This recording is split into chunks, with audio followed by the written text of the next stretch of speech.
Hi guys! Welcome and welcome back sa ating channel. So for today's video, ay i-review natin ang isang lending application na nagbabalik sa Google Play Store guys. And ayon sa kanilang application, nagpapautang up to 30,000 pesos. But before we go on guys, sa mga hindi pa nag-subscribe, mag-subscribe na, i-hit ang bell button para ma-update ka sa upcoming videos and tutorials, and of course ay mapabay lang kayo sa mga upcoming na pag-giveaways natin. So don't forget to comment down below.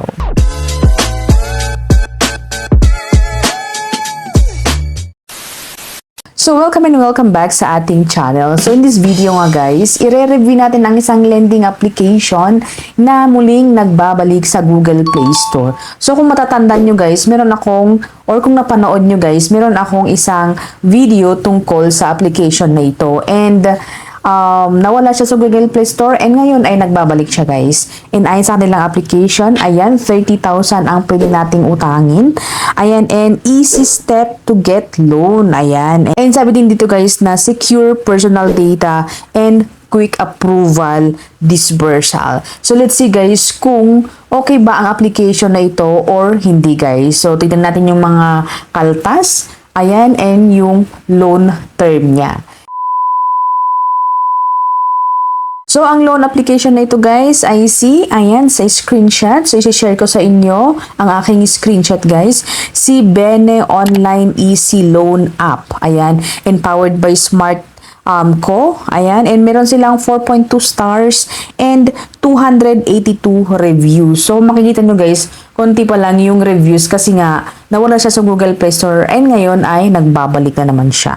Ayan, so install natin sa ating cellphone guys, and of course pagka-install ay mag-notice or makikita natin yung pa-notice, ayan, permission sa ating SMS contacts installed application. Ayan, so titignan nila yung mga guys, and then contacts, ayan, and then location, camera, and devices or yung device mismo ng ating application. Ayan.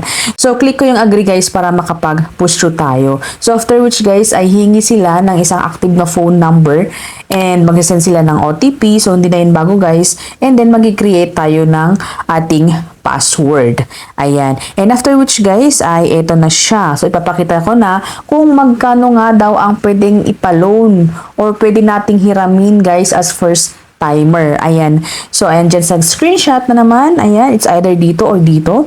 12,000 pesos. Wow. Medyo malaki naman pag first time. Pero, let's see guys kung magkano yung approved na amount. Kasi, hindi naman agad-agad na ito ang ating uutangin talaga. Ayan. So, loan length, ayan, 90 days to 180 days. Ayan. So, click natin yung instant apply. And then, hingi siya ng ating mga IDs. Ayan. So, ito yung mga kailangang ID guys. UMID ID, passport, TIN ID, driver's license, and then SSS postal, voter's ID, PRC, GSIS, and yung ating OWA ID. So, pag nakapili na tayo ng ID or nakapagpili na tayo sa mga pagpipilian na yon, ay ilalagay na natin ang ating account or yung ating card number. And after which guys is yung ating birthday, ayan, gender, last name, and then first name of course.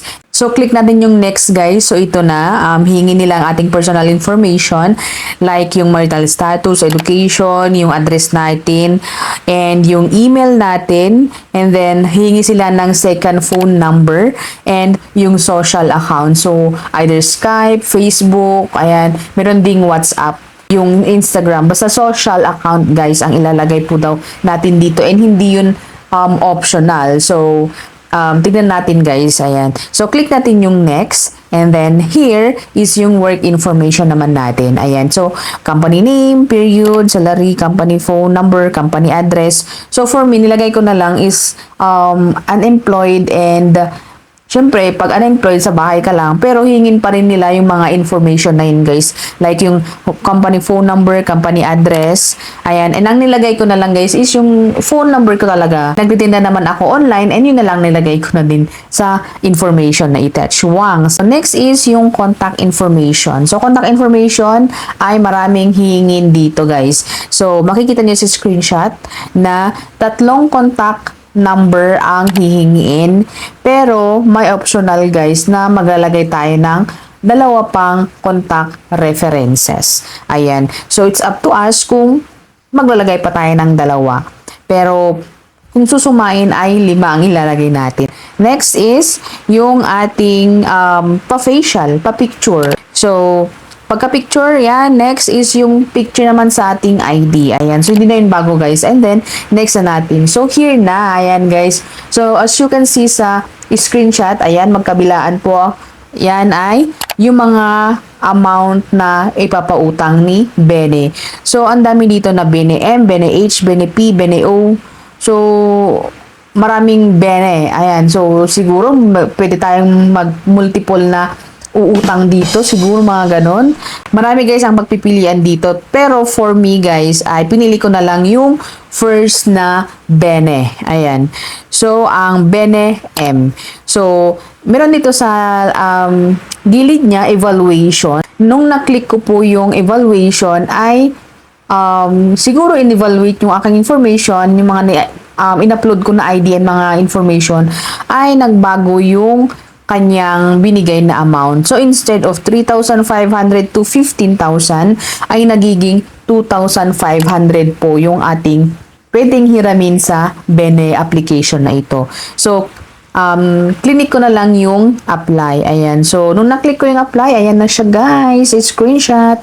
So, loan amount is 2,500 and then yung loan term niya is 30 days. Ayan. So, sa baba niya guys, meron dito yung bawas na 880 na ito yung mga transaction fee siguro or yung mga service charge. Ayan. Kasi hindi po na nilagay. Basta nakalagay lang dito total fee. So, lahat-lahat na yun guys. So, 880. So, amount receivable po natin is 1,020. Ayan. And, in fairness guys, is talagang installment siya.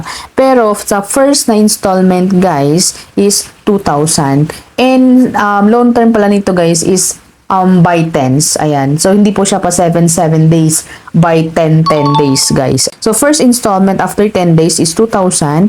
And the next 10 days is 480. And then, the next 10 days is 20. Pero sa first na installment is halos bayad na guys. So, let us try to check kung magkano ang ating daily naman dito guys. So, 2,500 divided by 30. Kasi nga, yung repayment na 3 beses is talagang 2,500. Wala po siyang naidagdag guys. So, ito na siya. 2,500 divided by 3 is, ayan, 83.33. So, mababa naman siya guys. In fairness, is medyo hindi naman kasakit sa bulsa. Ang kaso nga lang, malaki po yung mga binawas, 880. So, next is, kung okay po sa atin lahat-lahat, then magsaselect tayo ng withdrawal channel and then confirm loan na. So, ganun po kadaling mangutang kay Bene. Pero, hindi ko po siya may re-recommend kasi nga, ang laki ng kanilang kaltas. Pero, nasa inyo guys, kung gusto nyo pa rin itry. Ayan. So, thanks for watching guys and I hope na nakatulong ang video ito sa mga naghahanap ng utangan ngayon. So, thank you for watching and I hope to see you again on my next video. Bye!